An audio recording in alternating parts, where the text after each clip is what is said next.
Cancel. Schweezy. Who has been watching The Boys on Amazon? If you have an Amazon Prime account, you get access to this. You also get access to a free subscribe to financially support me over on Twitch, twitch.tv/TheSchweezy. So don't be stingy there. Come on, Mark. Don't be stingy. And go check that out all over there as well. I need to make sure that okay, everything's still recording. I went off the recording screen. Anyways though, so The Boys, not just The Boys, is an Amazon show. So I'm a big superhero guy, comic guy. I love that shit. That shit is awesome. I think there's just a lot of good stories written into a lot of those, and I think doing so into the film media is just the perfect translation of a lot of that shit. Anyway, so The Boys is a show where it's like superheroes exist in this world, but not all of them are good. They're not villains, but they do like this. It's more of a realistic take on if like superheroes existed in our world. It's basically like companies sponsor these heroes and have PR teams and make them look good even when they do super shitty ass things. That's basically The Boys. Watch the show. The comics, I don't think the comics are actually that good. I think the show does a better job at translating it and making it a better translation of it. But it's also funny because the main villain kind of this show is a character called Homelander, which there's a lot of parodies in the show. And Homelander is a parody of Superman, just like this invincible Man of Steel. Like, you can't kill Superman. It takes like extraordinary events to try to kill Superman, like Homelander. But the thing is, Homelander is a piece of shit, and he's a terrible person. They kind of based, I guess the actor's basing his performance kind of slightly off Donald Trump and stuff like that. You know, that's the show. That's kind of part of the show. Anyways, though, it's funny considering Jeff Bezos owns Amazon, and he basically, this is one of two shows that basically have the idea of what if Superman was evil, which has been discussed in DC Comics. Like, there is some storylines like that, but this is like a whole new superhero universe where the idea of what if a Superman type character was a bad guy and wasn't a good person at all. You know, the idea of Superman is like he's a very good person, and like the idea of Superman is that he is Kryptonian, but he truly is. He was raised by humans since he was a baby. He really is a human. Like, his humanity is what makes Superman good, and like that's kind of like his whole thing. And I guess, you know, and if you go into DC Comics, I'm like, why is Superman a bad guy? Like, it's always like a traumatic event that triggers something in that. So don't read those, but the idea of Superman is like Superman is supposed to be a good guy. But like these, it's The Boys, which Amazon is making the show on, and Invincible also has that idea as well. It's funny because Jeff Bezos is basically Lex Luthor. And it's like Lex Luthor is like, Superman's a bad guy, and let's show you why. Like, that's the funny shit on The Boys. That's really funny for everyone to look at and everyone to watch. It's just, you know, that is a very funny, realistic worldview of that to look into when watching this show. And I love like every character on the show like puts something new into this show. However, what I believe with kind of like the writing and how this show has been set up, they have kind of gotten themselves into some sort of like a Gilligan's Island situation, which if you didn't know, the idea of Gilligan's Island, which is a TV show from like fucking forever ago, like when my parents were kids, was probably old then, like to be honest, how old this show is. Gilligan's Island, the idea of the show is that a bunch of people got like stuck on a deserted island that no one's ever found. And in the TV show perspective of the idea is, if they get off the island, the show is over. That's the idea of Gilligan's Island, like if they get off the show.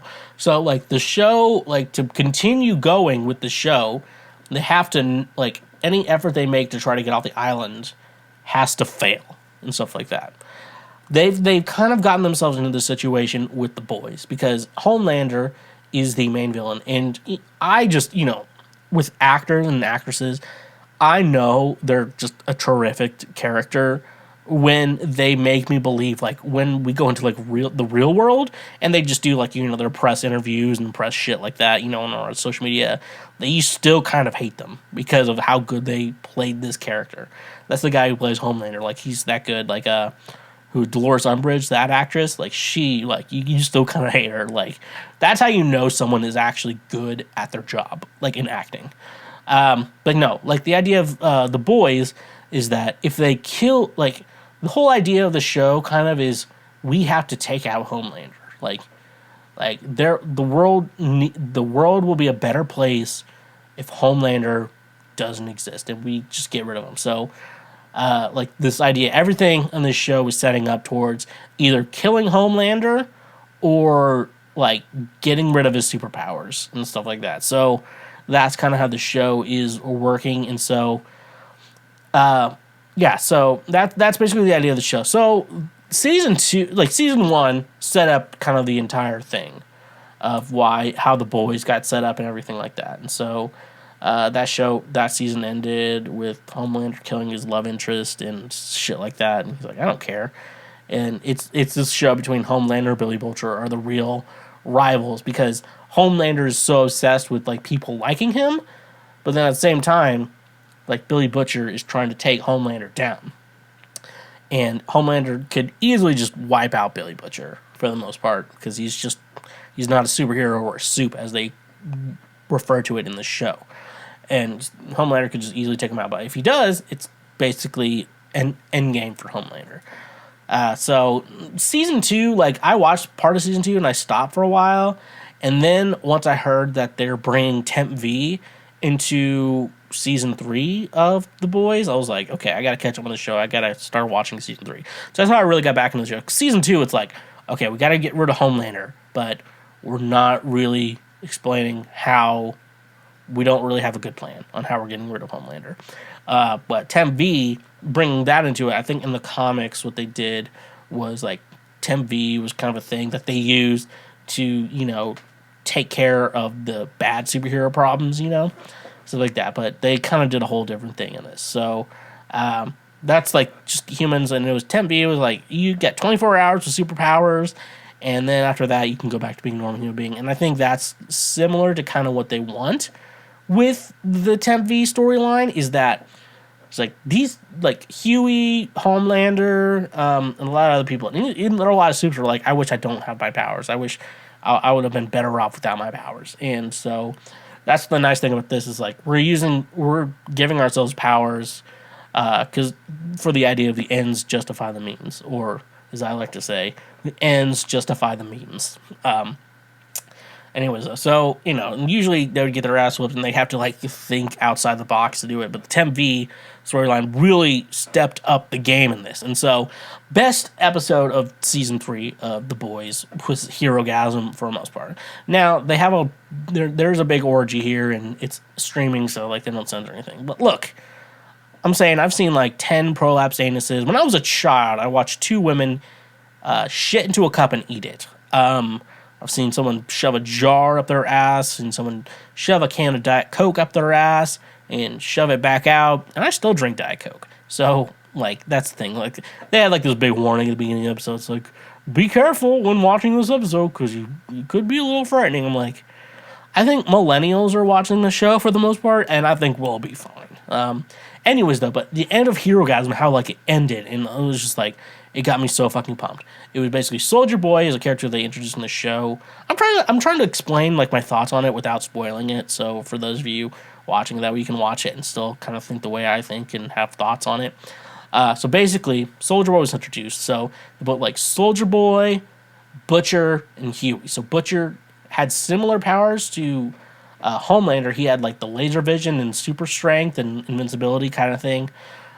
Soldier Boy it's very similar to Homelander, minus the laser vision, but super strength. But Soldier Boy also gained this power of, like, removing a soup's powers. Then Huey had, like, I guess strength. I guess they all just get super strength. That's how it works. And teleportation, but, like, the teleportation didn't work on clothes. Very weird shit when they took the Temp V. And it was because Homelander was getting his ass whooped. So much so that Homelander pussied out and flew away. They could have gotten Homeland. And it was so satisfying because Homelander left that fight with like bruises on his body, on his face, that like in another episode, Maeve had to like notice like, oh, you're wearing concealer. You actually got your ass whipped for once. It was insane. Like, and they just, that episode was like 2 episodes before the finale, and the finale just didn't live up to that fight. There's a lot of problems with the finale. I don't think I'm going over it here today, but anyways, though, I have like a couple other thoughts. Mother's Milk. Okay, so Mother's Milk this is the guy in the show, and like he was married and had a kid, but I guess after being on the run in season 2 and being in hiding, she ended up they divorced, and I guess now she's with a guy named Todd. I don't know if they're boyfriend or husband. I don't think or I didn't pay attention in the show. That's also a good. But he's like a big Homelander super fan, and like Homelander has slowly and slowly kind of been like coming out as being like a racist piece of shit, which he actually is. I think just Homelander's just a kind of, and I don't know if Homelander's necessarily racist or Nazi. He just wants everyone to worship him, kind of thing, narcissist, and then parent issues and stuff like that.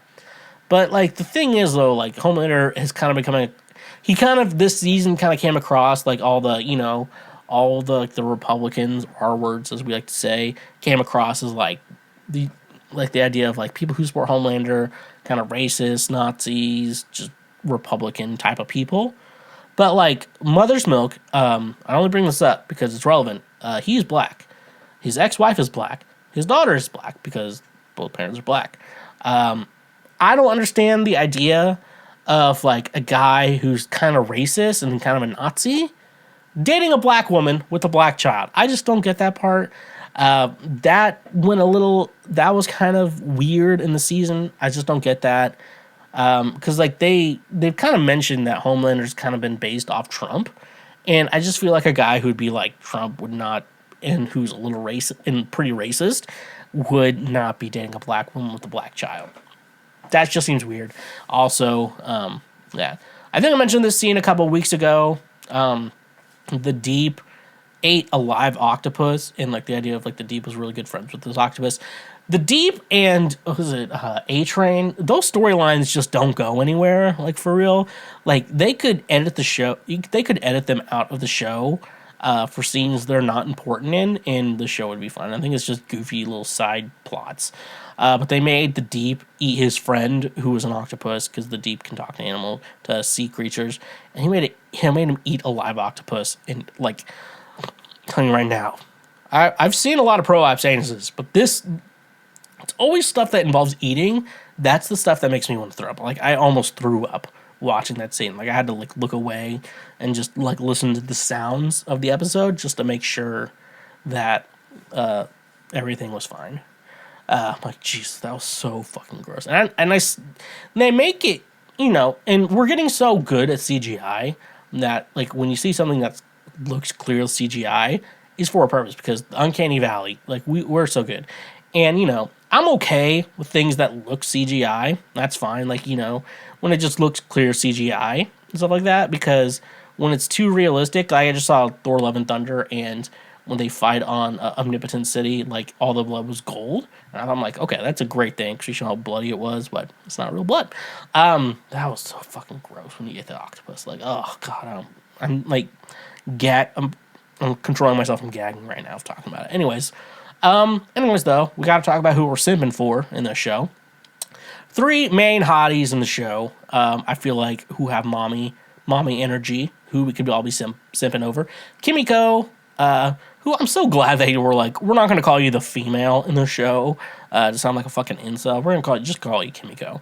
Starlight, Annie, we all know Starlight, and Maeve. Those are our mommies of the show. I'm a big simp for Maeve. I don't know, something about her.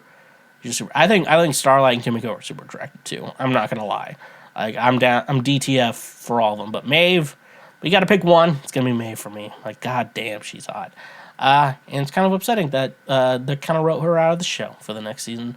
But anyways, though, go watch The Boys Season 3. Maybe watch a little bit more, too, to catch up or mustard on whatever you're doing. Hey there, you just checked out a highlight from Cancel Schweezy. Thank you very much. I'm glad that you learned something and that you are now a smarter individual. Just so you know, we have full episodes and other many highlights available now. Click here for the next best thing that you can go check out as well. And make sure you press that subscribe button and press that notification bell. That way you get updated anytime we make a new post or anytime that we make a new highlight or full episode. So thank you, honk if you love butt drugs, and stay awesome.